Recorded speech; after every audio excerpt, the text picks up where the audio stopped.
Okay, so next, कल हमने transcription translation पे एंड किया था। नाउ हमारे पास नेक्स्ट जो टॉपिक है वो है जेनेटिक कोड। देखो भाई, जेनेटिक कोड वो कोड होता है जो न्यूक्लियोटाइड और अमाइनो एसिड्स के सीक्वेंस को डिस्क्राइब करता है। तो एक ऐसी डिक्शनरी की फॉर्म में अगर मैं उन कोड्स को लिख दूं, जो कि टोटल जो है वो 64 कोड्स होते हैं, और वो 64 कोड्स टोटल कितने कोड से मिलके बनते हैं? हमारे पास पता है चार चीजें इन्वॉल्व होती हैं: adenine, guanine, cytosine and thiamine, और अगर वो आरएनए होगा तो डेफिनेटली यूरेसिल। तो कोड हमेशा तीन न्यूक्लियोटाइड से मिलके बनते हैं। आपने कल भी देखा था, जैसे A U G, U C C, T A G, तो यानी कि इनकी जो कोड होता है ना वो ट्रिपलेट होता है। तो आप क्या बोलेंगे? Each codon is a triplet of nucleotide. ये चीज आपने एमसीक्यूज के लिए याद रखनी है। दूसरी चीज, तो चलो अगर मैं ये बोल रही हूँ कि न्यूक्लियोटाइड बेसिकली हमारे पास चार न्यूक्लियोटाइड है, तो न्यूक्लियोटाइड टोटल कितने कोड बना सकता है? तो टोटल न्यूक्लियोटाइड 64 कोडॉन बना सकता है, जिनमें से तीन ऐसे कोडॉन होते हैं जो नॉन सेंस कोडॉन कहलाते हैं। नॉन सेंस कोडॉन इसलिए कहते हैं, वो कोडॉन होते हैं जिनका काम होता है, देखो बाकी सारे के सारे 61 जो कोडॉन्स होते हैं ना, सारे के सारे किसी भी प्रोटीन को बनाने में पार्टिसिपेट करेंगे। जबकि अगर ये जो तीन नॉन सेंस कोडॉन है, और वो तीन नॉन सेंस कोडॉन कौन से हैं जो कि हम आगे पढ़ेंगे, अगर वो तीन नॉन सेंस कोडॉन जैसे ही प्रोटीन की सिंथेसिस के दरमियान में आके लगता है, इसका मतलब वो वहां से टर्मिनेशन का प्रोसेस स्टार्ट हो जाएगा, यानी कि वहां पर मजीद प्रोटीन नहीं बनेगी। तो देयर आर 64 कोडॉन्स, जिनमें से 3 कोडॉन्स आर नॉनसेंस कोडॉन और you can say stop codon. उसके अलावा हमारे पास जो 61 कोडॉन्स हैं वो 20 different type of amino acid से मिलके बने हैं। अब जरा हम जेनेटिक कोड का जरा एक पूरा चार्ट देख लेते हैं, जो मैंने आप लोगों को पूरी डिक्शनरी बताई। देखो, ये तीन लेटर्स पे मिलके कंसिस्ट करता है। फर्स्ट लेटर इधर आते हैं, U C A G. Second letter इधर आता है, U C A G. Third letter इधर आता है, यू सी ए जी। ये चार पे बॉक्स पे आता है, ठीक है जी। तो ये किस तरीके से कोडॉन की सीक्वेंस बनती है? यू यू यू, समझ आ रही है? इस तरीके से सीक्वेंस बनती है। सेकंड सीक्वेंस क्या होगी? यू यू सी, फिर यू यू ए, फिर यू यू जी, ठीक है ना? तो इस तरीके से यानी कि फर्स्ट लेटर, सेकंड लेटर और थर्ड लेटर आपस में मल्टीप्लाई होके एक जो है वो कोड बनाता है। और आप देख लें, एक कोडॉन जो है वो ट्रिपलेट है, ठीक है? एक कोडॉन में एक one codon consist of triplets of nucleotide, ठीक है? आपको ये तमाम किस्म के न्यूक्लियोटाइड की यहाँ पर सीक्वेंस नजर आ रही है। यू यू ए फिनाइल एलानिल कहलाता है, एल ई यू लिकोनिन बनाता है। ये फिनाइल एलानिल ल्यूकोनिन, ये क्या है? ये टाइप ऑफ अमाइनो एसिड्स हैं। और आपको पता है, जब दो अमाइनो एसिड, जैसे मिथायोनिन हमने कल डिस्कस किया था ना, कि मिथ्योनिन वो फर्स्ट था जो कि पहले, सबसे पहले जो है वो पार्टिसिपेट करता है प्रोटीन के अमाइनो एसिड्स में बनाने में, ठीक है? तो ये हमारे पास डिफरेंट टाइप के अमाइनो एसिड्स मौजूद है, जिनमें देख लीजिए मिथ्योनिन ए यू जी, और ए यू जी हमेशा स्टार्टिंग कोडॉन होता है, ये बात भी याद रखना है। अच्छा, उसके अलावा तीन होते हैं non stop codon, U A. देखो, जो चीज कम होती है ना, आप 61 के नाम तो याद नहीं कर सकते, लेकिन आप तीन नॉन स्टॉप कोडॉन के नाम याद कर सकते हैं। आप एक उस कोडॉन का भी नाम याद कर सकते हैं जो स्टार्ट करता है। तो आपको ये चीजें एमसीक्यूज के लिए याद रखनी है।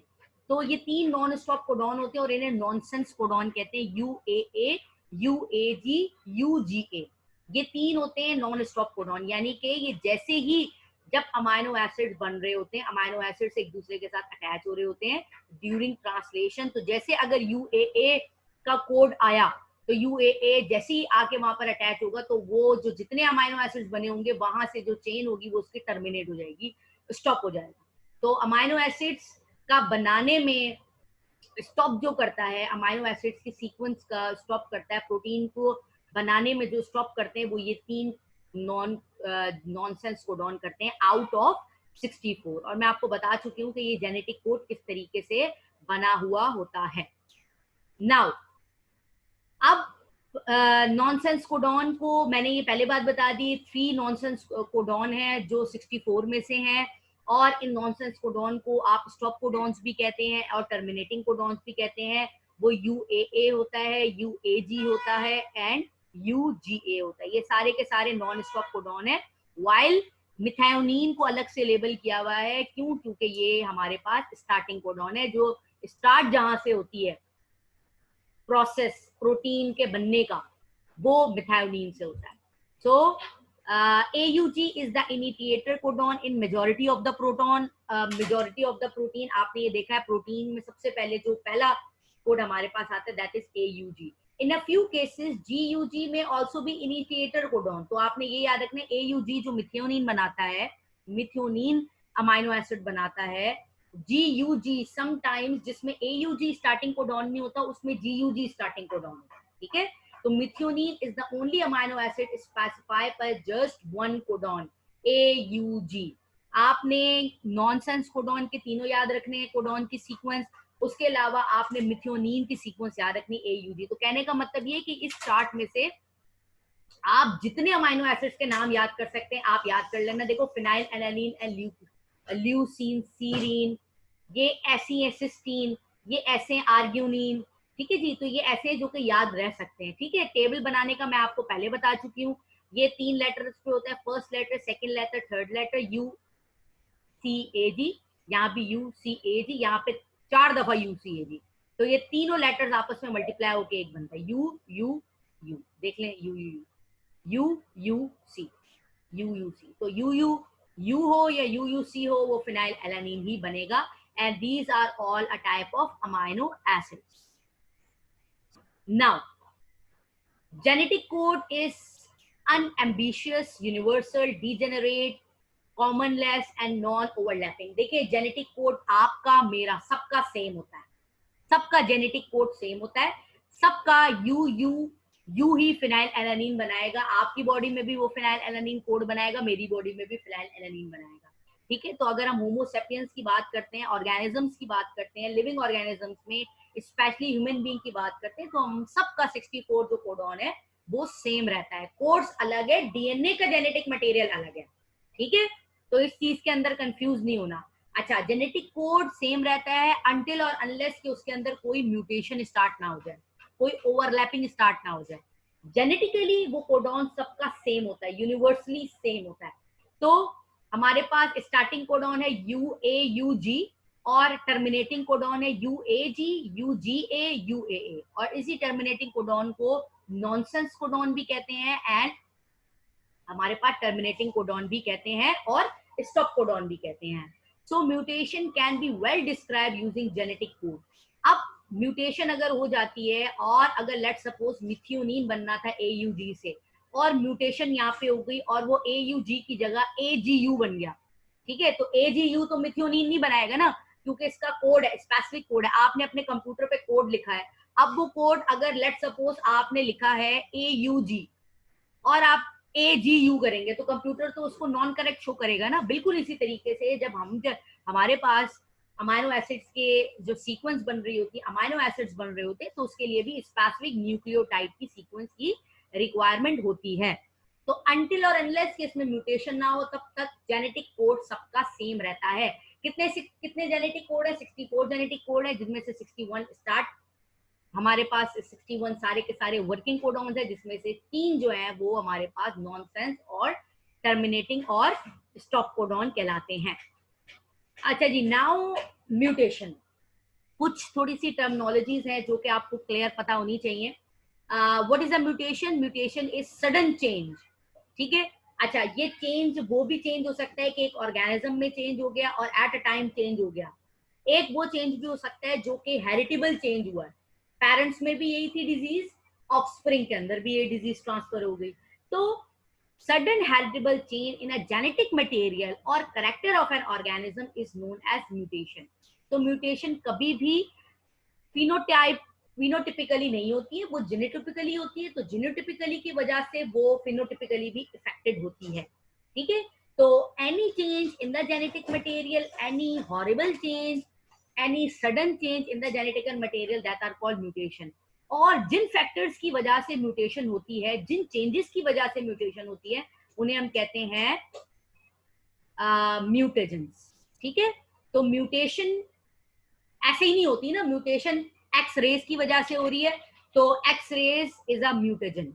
अगर म्यूटेशन किसी एनिमल की वजह से हो रही है तो that biological mutation is cause by a mutagen. अगर म्यूटेशन किसी केमिकल की वजह से हो रही है तो दैट केमिकल इज अ म्यूटेजन। तो जितने भी एजेंट्स हैं जो कि म्यूटेशन कॉज करते हैं उन्हें हम कहते हैं म्यूटेजेंस, राइट? ये टर्मिनोलॉजी भी आपने याद रखनी है। और अगर एक ऑर्गेनिज्म में चेंज आता है तो उन इंडिविजुअल्स को हम कहते हैं म्यूटेंट्स। टर्मिनोलॉजी कहलाती है, फिनोमेना कहलाता है म्यूटेशन, चेंजेस कहलाती है म्यूटेंट्स, और जिन फैक्टर्स की बेस पे ये म्यूटेशन होती है ये म्यूटेंट्स होते हैं। एक ऑर्गेनिज्म म्यूटेंट हो जाता है, that is called mutation. And an individual showing an altered phenotype due to mutation are known as variant। और अगर किसी भी म्यूटेशन की वजह से वो जेनेटिकली इफेक्टेड हो गया और उसकी वजह से एक ऑर्गेनिज्म ने अपनी फिनोटाइप खराब कर दी, that changes is called variant. Variant का वर्ड वेरिएबल से निकला, वेरिएबल का मतलब होता है चेंज हो जाना, राइट? तो अगर लेट सपोज हमारी नॉर्मल आरबीसीज का शेप राउंडेड है और वो म्यूटेशन की वजह से सिकल शेप्ड हो गया है, so that phenotypically change in the RBCs is called variant। ठीक है, so mutation which causes changes in base sequence of a gene are called gene mutation और point mutation। और अगर एक म्यूटेशन जीन्स के ऊपर इफेक्ट होती है और उसकी बेसिस चेंज कर देती है, that are called point mutation. अब ये जीन्स के ऊपर बेसिस का मतलब क्या है? यही ये बेसिस है, ठीक है, अमाइनो एसिड्स की बेसिस है, न्यूक्लियोटाइड है, जो जिन्हें आप न्यूक्लियोटाइड कहते हैं। अगर ये सीक्वेंस चेंज हो गई किसी भी वजह से, जो हम आगे म्यूटेशन की टाइप्स पढ़ेंगे, that is called point mutation और जीन म्यूटेशन। ठीक है, उससे पूरा का पूरा फिनोटाइप चेंज हो जाता है सेल का और बीमारियां आ जाती हैं।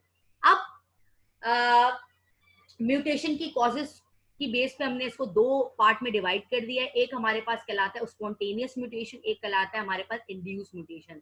देखिए, स्पॉन्टेनियस म्यूटेशन वो होता है कि अगर नेचुरली, यानी कि हमें पता नहीं था कि ये हो जाएगी म्यूटेशन, नेचुरली मतलब अनआर्टिफिशियली हम ये कह सकते हैं कि अगर अचानक से म्यूटेशन हो गई ऑर्गेनिज्म की बॉडी में, तो that mutation is called spontaneous. Spontaneous मतलब नेचुरली, ठीक है। इंड्यूस का मतलब वो म्यूटेशन जो इंड्यूस करवाई जाए, जो इंसर्ट करवाई जाए, ठीक है। तो spontaneous mutation is a natural mutation जिसका जो कि अच्छा, spontaneous mutation slowly slowly effect करता है, ठीक है, स्लोली स्लोली, ठीक है। अब इनके अंदर बहुत सारी एग्जांपल्स हमारे पास आई हुई है कि किस वजह से स्पॉन्टेनियस म्यूटेशन हो जाती है। समटाइम्स बैक्टीरियल इन्फेक्शन की वजह से भी स्पॉन्टेनियस म्यूटेशन हो जाती है। कैसे? बैक्टीरिया है, बैक्टीरिया गया बॉडी के अंदर उसने जाके रेप्लिकेट किया और इतना हार्मफुल बैक्टीरिया था कि उसने जाके सेल के अंदर का जेनेटिक मटेरियल को ही इन्फेक्टेड कर दिया। अब उसने सेल के अंदर का जेनेटिक मटेरियल इन्फेक्ट कर देगा तो अब वो सेल नॉर्मल सेल नहीं कराएगा, अब वो सेल म्यूटेंट सेल कहलाएगा या अब वो सेल ट्यूमर या कैंसरस सेल कहलाएगा, ठीक है। उसके अलावा UV lights off sunlight also causes the mutation. जितनी भी अल्ट्रावायलेट रेडिएशन होती है वो नेचुरली, ठीक है, बॉडी के ऊपर, हमारे सेल्स के ऊपर गिरती जा रही है और अचानक से चेंजेस हो गई, अचानक से म्यूटेशन होगी, that is called spontaneous mutation. तो स्पॉन्टेनियस म्यूटेशन अगर हम देखें तो बहुत स्लोली स्लोली इफेक्ट करता है, लेकिन it's a most dangerous type of mutation. Next, induce mutation. Induce mutation वो होता है जो कि लेट सपोज हम जानबूझ के हमने नहीं करवाया, हम कोई ट्रीटमेंट करवा रहे थे, हम कोई अपना जो है हॉस्पिटल से ट्रीटमेंट करवा रहे थे, लेकिन कोई फिजिकल या केमिकल म्यूटेजन था या एजेंट था जो कि हमारी बॉडी के अंदर इंड्यूस्ड हो गया। किसी ने इंड्यूस करवाया नहीं, हमारी बॉडी के अंदर इंड्यूस्ड हो गया, that mutation is called induce mutation. Let suppose X rays causing mutation in cereals. अब वही मिसाल है कि अगर एक्स रेज, आप भी ट्रीटमेंट करवा रहे हैं और X rays, extra X rays cells के ऊपर गिरने की वजह से म्यूटेशन कॉज होगी, that is a form of induce mutation, ठीक है। ये नेचुरली नहीं हुई है बल्कि ये इंड्यूस्ड टाइप की म्यूटेशन है, ठीक। उसके अलावा अगर एग्जाम्पल आप लें कि कोई केमिकल आपने इनटेक कर लिया, केमिकल यानी ड्रग्स आप इनटेक कर रहे हैं और वो ड्रग्स ने जाके ऑल्टर इफेक्ट दिखा दिया, बिल्कुल चेंज, क्योंकि ड्रग है ना, ड्रग क्या करता है आपके बायोकेमिकल रिएक्शन को बिल्कुल जाके ऑल्टर कर देता है। तो उस ऑल्टरेशन में क्या हुआ, उसने म्यूटेशन जेनेटिकल लेवल पे कर दी। That is also a type of induce mutation. ठीक है, तो म्यूटेशन की दो टाइप कॉजेज हो सकते हैं, या तो नेचुरल वे में म्यूटेशन हो सकती है या फिर इंड्यूस म्यूटेशन हो सकती है, जिसे हम आर्टिफिशियल टाइप की म्यूटेशन भी कहते हैं। अब भाई म्यूटेशन दो टिश्यूज पे इफेक्ट करता है, या तो वो सोमैटिक पे कर देता है या तो वो जर्मिनल म्यूटेशन पे कर देता है। अच्छा, देखा जाए तो सोमैटिक म्यूटेशन सिर्फ उस पर्टिकुलर ऑर्गेनिज्म तक महदूद रह जाती है। वो बहुत कम होता है कि वो एक ऑर्गेनिज्म दूसरे ऑर्गेनिज्म में ट्रांसफर कर ले। खास तौर पे जो एसेक्सुअल रिप्रोडक्शन के एनिमल्स होते हैं उनमें तो सोमैटिक म्यूटेशन इफेक्ट करती है। क्यों? क्योंकि एसेक्सुअल टाइप के रिप्रोडक्शन में एनिमल क्या करता है, अपनी बॉडी को ही डिवाइड कर देता है। तो अगर उसकी बॉडी के अंदर ही म्यूटेशन है, आगे जाके वो अगर दो डॉटर्स बॉडी में डिवाइड कर रहा है तो उनमें भी जेनेटिकली म्यूटेशन चली जाएगी। लेकिन अगर हम अपनी बात करें, अगर हम ह्यूमन बीइंग की बात करें, तो सोमैटिक म्यूटेशन लेट सपोज अगर एक ऑर्गेनिज्म को हुई है तो वो उसी तक ही महदूद रहती है जब तक के म्यूटेशन जर्मिनल म्यूटेशन ना हो। And we know that germinal mutation, when mutation occur in a gametic cell, reproductive cell, germ cells, then this type of mutation is called germinal mutation. तो somatic mutation asexually ट्रांसफर हो सकती है, otherwise वो नहीं transfer होगी। वो उन organism में जो सेक्सुअली रिप्रोड्यूस करते हैं, यानी कि डेफिनेटली मैं हम लिविंग ऑर्गेनिज्म की, होमोसेपियंस की, ह्यूमन बीइंग की बात करूं। जबकि जर्मिनल म्यूटेशन अगर होती है तो वो सेक्सुअली जो है ट्रांसफर होती है from parent to their offspring. तो on the basis of tissue of origin somatic mutation कहलाती है अगर सोमैटिक सेल्स में होती है, वाइल अगर सोमैटिक मतलब बॉडी सेल्स, और जर्मिनल म्यूटेशन वो होती है, वो म्यूटेशन होती है जो कि आपके जर्मिनल सेल्स में या गैमेट सेल्स में होती है। अब म्यूटेशन की वजह से या तो ये होता है कि जेनेटिक म्यूटेशन और उसने फटाफट से एक एनिमल का फिनोटिपिक कैरेक्टर को खराब कर दिया, ठीक है, तो वो तो बज़ाहिर म्यूटेशन हमें नजर आ गई।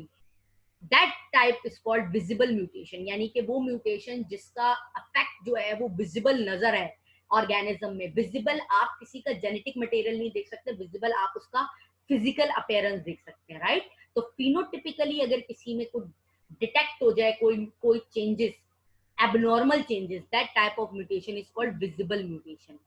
बायोकेमिकल म्यूटेशन वो म्यूटेशन होता है जिसमें ऑर्गेनिज्म बजाहिर तौर पे तो ठीक दिख रहा होता है, लेकिन अगर हम उसका जेनेटिकल मटेरियल चेक करें तो उसने बायोकेमिकली इफेक्ट करना शुरू कर दिया, यानी कि कोई ना कोई चीज की कमी पेशी करना शुरू कर दिया। लेट सपोज मिथ्योनिन नहीं बना रहा हो, तो कितना बड़ा इशू है भाई, मिथ्योनिन नहीं बना रहा। मिथ्योनिन नहीं बनाएगा तो बहुत सारे प्रोटीन्स नहीं बनेंगे, प्रोटीन नहीं बनेंगे तो बॉडी बॉडी बॉडी के फंक्शन कैसे परफॉर्म होंगे। तो ऐसा म्यूटेशन जो कि बायोकेमिकल प्रोडक्शन बंद कर दे, ठीक है, या कोई ऑल्टर प्रोडक्शन शुरू कर दे, मिथ्योनिन बनाना था उसकी जगह पे दूसरा कंपाउंड बना दे, ठीक है, उसकी वजह से जो चेंजेस होती है that is called biochemical mutation. So type of trait affected, the one is called visible mutation जो कि फिनोटिपिकली अफेक्टेड करता है, और बायोकेमिकल म्यूटेशन जो कि जेनेटिकली, या आप कह सकते हैं कि जो बायोकेमिकल, आपको पता है बायोकेमिकल हमारे पास बहुत इंपॉर्टेंट रोल प्ले करते हैं। एक पर्टिकुलर अमाउंट का वाटर मौजूद है, पर्टिकुलर अमाउंट का हमारे पास carbohydrate, proteins, amino acids, lipids मौजूद हैं।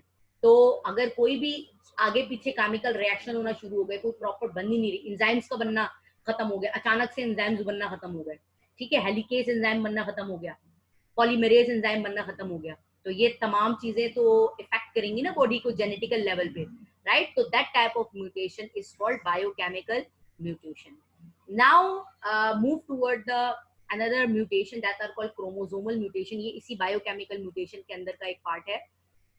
क्रोमोसोमल म्यूटेशन वो म्यूटेशन है जिसमें क्रोमोसोम्स के स्ट्रक्चर में चेंजेस आ जाती हैं, और आपको पता है ये जो लाइंस दिख रही हैं क्रोमोसोम्स के ऊपर, ये इसके जीन्स हैं।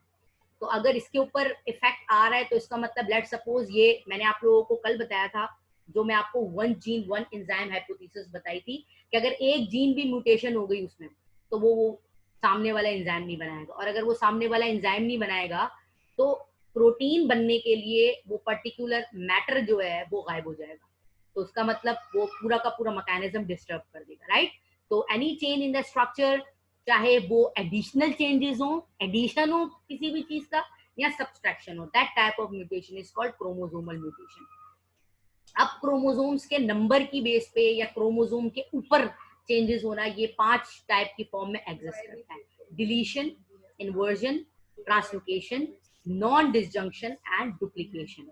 First one deletion. डिलीशन आपको समझ में आ रही है, ये हमारे पास एक क्रोमोसोम है जिसमें से किसी भी कोई म्यूटेशन के, मैंने बहुत सारी कॉजेज बताई, स्पॉन्टेनियस भी हो सकता है, इंड्यूस भी हो सकता है, केमिकल भी हो सकता है, कोई भी टाइप की, एक्स रेज भी हो सकती है, किसी भी टाइप की म्यूटेशन की वजह से अगर क्रोमोसोम का मटेरियल ब्रेक डाउन हो जाए, जेनेटिकली लॉस्ट हो जाए, पीस, कोई भी पीस लॉस्ट हो जाए, then this type of mutation is called chromosomal mutation is called deletion. इस चीज को हम क्या कहते हैं? डिलीशन। ठीक है, तो इसकी बहुत सारी वजह म्यूटेशन की हो सकती है जो कि हम पहले ऑलरेडी डिस्कस कर चुके हैं। डिलीशन में उसका जो क्रोमोसोम है वो ब्रेक डाउन हो गया, पीसेस लॉस्ट हो गया उसका। ठीक है, नेक्स्ट हमारे पास होता है इन्वर्जन। इन्वर्जन में क्या है? नेचुरल में ये हमारे पास मौजूद है, पहले तो यहाँ से ब्रेक ऑफ होता है, ब्रेक ऑफ के बाद फ्लिप करता है, फ्लिप के बाद दोबारा से अटैच हो जाता है उसी जगह पे। ठीक है, तो री अटैच हो जाता है। तो यहाँ पर अगर आपको पता है कि अगर लेट सपोज यहाँ पर हमारे पास जीन की सीक्वेंस, क्योंकि आपको पता है जीन्स लीनियर फॉर्म में मौजूद होते हैं,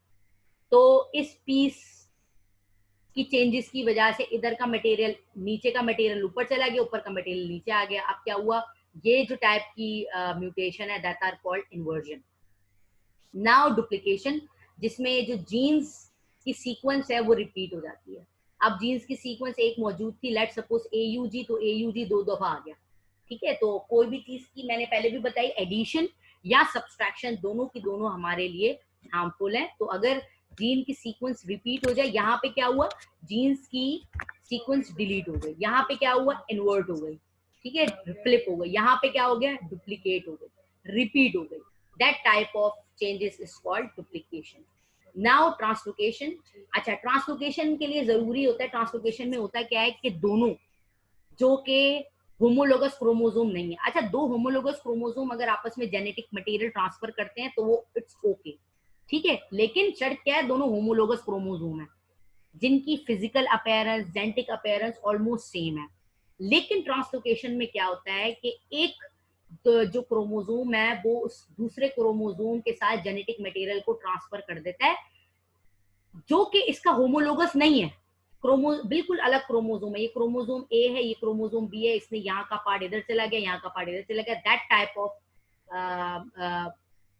चेंजेस इज कॉल्ड ट्रांसलोकेशन। तो बिफोर ट्रांसलोकेशन होमोलोगस क्रोमोसोम एक तो ये आपस में है नहीं, ऊपर से ये क्या कर रहे हैं? नॉन होमोलोगस क्रोमोसोम आपस में जेनेटिक मटेरियल को ट्रांसफर कर दिया because of certain causes of mutation की वजह से। कोई भी म्यूटेशन की वजह हो सकती है और उन वजूहात की बिना पर ये ट्रांसलोकेशन होगी। That type of changes is called translocation. Now the last one is non disjunction chromosome. देखें भाई, नॉन डिसजंक्शन, देखें हमने उससे पहले डिलीशन, इन्वर्शन, ट्रांसलोकेशन ये सब चीजें पढ़ ली। अब है नॉन डिसजंक्शन क्रोमोसोम, जो कि मैं सेल साइकिल चैप्टर में आपको पढ़ा के आ चुकी हूँ। नॉन डिसजंक्शन का मतलब था मियोसिस के वक्त पे क्रोमोसोम नंबर सही से सेपरेट नहीं हुआ। ठीक है, कहीं में 23 के अलावा एक एक्स्ट्रा चला गया, कहीं में 23 में -1 हो गया। ठीक है, तो non disjunction is the failure of chromosome to separate during meiosis. Meiosis में प्रॉपर सेपरेशन नहीं हुई, 23 की सेपरेशन नहीं हुई, कहीं पे 24 चले गए, कहीं पे 22 चले गए। ठीक है, तो टू मैनी, एक सेल में बहुत ज्यादा चले गए, एक सेल में कम हो गए। That type of abnormal separation during meiosis called non disjunction chromosome. इसकी वजह से 3 डिसऑर्डर्स कॉज होते हैं: Down syndrome, Turner syndrome and Klinefelter syndrome. ये मैं दोबारा से डिस्क्राइब नहीं करूंगी, ये मैं सेल साइकिल के अंदर आप लोगों को डिसऑर्डर्स पढ़ा के आ चुकी हूँ। Then we will discuss point mutation. अच्छा जी, पॉइंट म्यूटेशन देखें, पॉइंट का मतलब है कि अगर एक सिंगल न्यूक्लियोटाइड में चेंज आ गया, ठीक है, same single nucleotide, let's suppose AUG है, सिंगल न्यूक्लियोटाइड है ना। अब अच्छा, लेट्स सपोज AUG है, एक न्यूक्लियोटाइड है, उस एक न्यूक्लियोटाइड के एक हमारे पास कोड बना रहा है ना, उसके अंदर चेंज आ गया, AUG की जगह AUU आ गया, AUG की जगह AUU आ गया, right? That mutation is called point mutation. So change of single nucleotide, that's why हमने इसे point mutation कहा है। includes the deletion, insertion or substitution of one nucleotide in a gene. अब उसकी वजह कोई भी हो सकती है, डिलीट की, अच्छा जेनेटिक मटेरियल डिलीट हो गया तब भी पॉइंट म्यूटेशन हो सकती है, जेनेटिक मटेरियल इंसर्ट हो गया तब भी म्यूटेशन हो सकती है, इन्वर्ट हो गया तब भी म्यूटेशन हो सकती है। यानी कि पॉइंट म्यूटेशन से मुराद ये है कि अगर एक न्यूक्लियोटाइड, जो जीन्स के अंदर एक न्यूक्लियोटाइड है, उसके अंदर चेंज की वजह से पूरा का पूरा ह्यूमन बॉडी का निजाम धर्म मरम हो गया, that is called point mutation. Point mutation में दो एग्जांपल है। वन इज पॉइंट म्यूटेशन में पहली जो हमारे पास एग्जांपल है वो है सिकल सेल एनीमिया। ठीक है जी, आप देख लें sickle cell anaemia, sickle cell disease को सिकल सेल क्यों कहते हैं? शेप हीमोग्लोबिन की राउंडेड होती है, ये आपको दिख रहा है, लेकिन अगर एक ऑर्गेनिज्म सिकल सेल से सफर कर रहा है तो उसकी जो शेप है वो सिकल्ड हो जाएगी, ये देख रहे हैं आप, चिपटी हो जाएगी। आपको ये बात पता है कि ऑक्सीजन के लिए एक सरफेस एरिया चाहिए होता है आरबीसीज को एब्जॉर्ब करने के लिए, जो है उसके सरफेस एरिया पे डिपेंड करता है। ठीक है, आरबीसीज का सरफेस एरिया ही ऑक्सीजन को डिपेंड करता है। अगर ये यहाँ पर ऑक्सीजन को कंज्यूम कर सकता है तो क्या इस शेप में ऑक्सीजन को कैरी कर सकेगा? नहीं कैरी कर सकेगा ना। तो सिकल सेल डिजीज में सबसे बड़ा प्रॉब्लम जो आता है वो ये आता है कि ऑक्सीजन की डेफिशिएंसी हो जाती है पूरी बॉडी के अंदर। क्यों? क्योंकि इसकी शेप ही खराब हो गई। तो शेप ही खराब हो गई तो ऑक्सीजन का मॉलिक्यूल इसके अंदर कैसे ट्रांसपोर्ट होगा? दूसरी चीज, ये प्रॉपर शेप है तो तभी हमारे ब्लड वेजल्स में क्या कर रहा है? ट्रैवल कर रहा है। सिकल शेप हो जाएगा तो ब्लड वेजल में ट्रैवल भी नहीं कर सकेगा, फंस जाएगा, क्लॉट हो जाएगा। ठीक है, तो अब हम डिस्कस करते हैं इसके क्या वजूहात हैं, ये किस मेन कौन सा न्यूक्लियोटाइड है जो चेंज हो जाता है। अच्छा जी, sickle cell disease is a result of one nucleotide substitution. एक चीज आपने याद रखनी है, पॉइंट म्यूटेशन है तो ए सिंगल न्यूक्लियोटाइड के अंदर जो चेंजेस आती हैं that will cause sickle cell disease. अच्छा, आपको पता है कि एक कौन सा जीन्स इफेक्ट होगा इसके अंदर? Haemoglobin gene. वो जीन जो आगे जाके हीमोग्लोबिन बनाता है, अगर वो जीन जाके इन्फेक्ट होगा वो कॉज करेगा सिकल सेल डिजीज। अच्छा, इसको मजीद समझने के लिए हम यहाँ पे आ जाते हैं। देखिए, ये है नॉर्मल सेल, नॉर्मल आरबीसी का सेल। आपको पता है हीमोग्लोबिन, जिसके अंदर ग्लोबिन प्रोटीन है, वो प्रोटीन कौन सा है? वो प्रोटीन हमारे पास कौन सा है? GLU। और GLU से क्या मुराद है? Glutamic acid. ठीक है, ग्लूटामिक एसिड प्रोटीन चाहिए होता है नॉर्मल आरबीसी को बनाने के लिए। नॉर्मल प्रोसेस हो रहा था भाई, नॉर्मल सिंपली प्रोटीन बन रही थी, बाय डीएनए से आरएनए बनता है और फिर आरएनए प्रोटीन सिंथेसाइज करता है, यानी कि ट्रांसक्रिप्शन ट्रांसलेशन हो रही थी और यहाँ पर इसने ग्लूटामिक एसिड बना रहा था। लेकिन अगर यहाँ पर पॉइंट म्यूटेशन का मतलब है ये इस पॉइंट पे ये जो सिंगल न्यूक्लियोटाइड है यही चेंज हो गया। यहाँ पर ए ऊपर था, टी नीचे था, यहाँ टी ऊपर है, जी नीचे। तो जब टी और जी नीचे होगा तो ये जो आरएनए इसको कॉपी करेगा ना, ट्रांसलेट करेगा, तो इसकी जगह पे GUG कर देगा। और ये GUG आपको अगर पता हो तो वेलेनिन का होता है। अब यहाँ पर क्या है भाई, ये इसको आप इस सीक्वेंस से आप यहाँ से देख सकते हैं। ठीक है,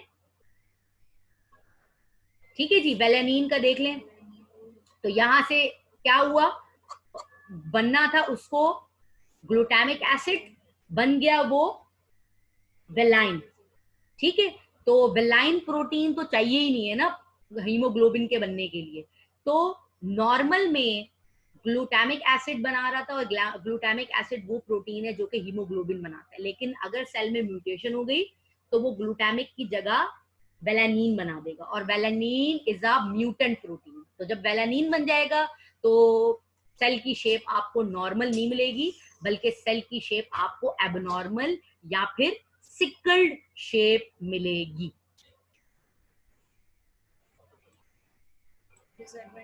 now the next one is phenylketonuria. ठीक है, फिनाइलकीटोनुरिया बेसिकली हमारे पास मैंने आपको शुरू में भी बताई थी, ये एक ऐसा जेनेटिकल डिसऑर्डर है। जेनेटिकल डिसऑर्डर का मतलब ये है कि ये ट्रांसफर भी होता है पेरेंट्स ऑफस्प्रिंग के अंदर। इसमें क्या होता है कि जैसे ही यूरिन एक्सपोजर होता है एयर के साथ तो वो ब्लैक कलर का हो जाता है। अब इसके अंदर भी नॉर्मल क्या होता है कि फेनिलएलनिन नॉर्मल एक कंपाउंड है जो कि एक अमाइनो एसिड है। फिनाइल एलेनिन क्या है? फिनाइल एलेनिन अमाइनो एसिड है। फिनाइल एलेनिन नॉर्मली क्या होता है कि यूजफुल केमिकल में यानी कि सेल के बायोकेमिकल रिएक्शन में यूज हो जाता है, कार्बन डाइऑक्साइड और वाटर के साथ ऐड होकर यूज हो जाता है। लेकिन यानी कि कहने का मतलब ये कि फिनाइल एलेनिन नॉर्मल आपकी और मेरी बॉडी में ये टूट रहा होता है, ब्रेक डाउन हो रहा होता है। लेकिन वो पेशेंट्स जिनको फिनाइल कीटोनूरिया की प्रॉब्लम है, उनके पास ये ब्रेक डाउन नहीं होता, यानी कि यहाँ पर ब्रेक डाउन ये नहीं हो रहा। क्यों ब्रेक डाउन नहीं हो रहा? क्योंकि आपको पता है ब्रेक डाउन के लिए एंजाइम्स की रिक्वायरमेंट है। तो यहाँ पर एंजाइम्स की एब्सेंस है, वो एंजाइम जो कि जीन बना रहा था, राइट? पॉइंट म्यूटेशन की वजह से जीन्स बनाएगा नहीं, और जब जीन नहीं बनाएगा तो फिनाइल एलानिन अपने आप को ब्रेक डाउन नहीं करेगा और अपने आप को फिनाइल पायरुविक एसिड में, और फिनाइल पायरुविक एसिड यूरिन के अंदर ऐसे ही मौजूद रहेगा, ठीक है? तो आपकी यूरिन के अंदर फिनाइल एलानिन ब्रेक डाउन नहीं हुआ, तो जब फिनाइल एलानिन अपने आप को ब्रेक डाउन नहीं करेगा तो वो जैसे ही यूरिन नॉर्मल एक्सपोजर होगा, देखिए लेट सपोज इसकी मिसाल ऐसी है, कोई यूरिन पास आउट करो ब्लैक कलर का, तो वो तो घबरा जाएगा ना कि ब्लैक कलर का क्यों है, ठीक है? तो ये वो नहीं है कि उसको टेस्ट करवाने के लिए लेके जाएंगे तभी वो ब्लैकिश शो करेगा। इसका मतलब ये है कि जब बॉडी से पास आउट हो रहा है यूरिन तो वो ब्लैक कलर का शो हो रहा है। जैसे ही बॉडी से निकलेगा, एयर के साथ एक्सपोजर हो जाएगा, तो वो क्या करेगा? ब्लैकिश कलर शो कर देगा। तो ब्लैकिश कलर क्यों शो करेगा? क्योंकि उस पेशेंट के अंदर फिनाइल एलानिन ब्रेक डाउन नहीं हो रहा है। तो ब्रेक डाउन ना होना is a type of mutation. उसमें क्या हो रहा है? Phenyl alanine normally phenyl pyruvic acid के साथ कंबाइन हो रहा है, और जब फिनाइल पायरुविक एसिड के साथ ये कंबाइन हो रहा है तो एज अ रिजल्ट ये क्या कर रहा है? यूरिन के अंदर नॉर्मली मौजूद है, ब्रेकडाउन की फॉर्म में मौजूद नहीं है। तो जैसे ही वो एक्सपोज करेगा एयर के साथ, तो वो एज अ रिजल्ट क्या होगा? ब्लैकिश कलर शो कर देगा, राइट? तो दिस इज ऑल्सो म्यूटेंट, और ये किस वजह से होता है?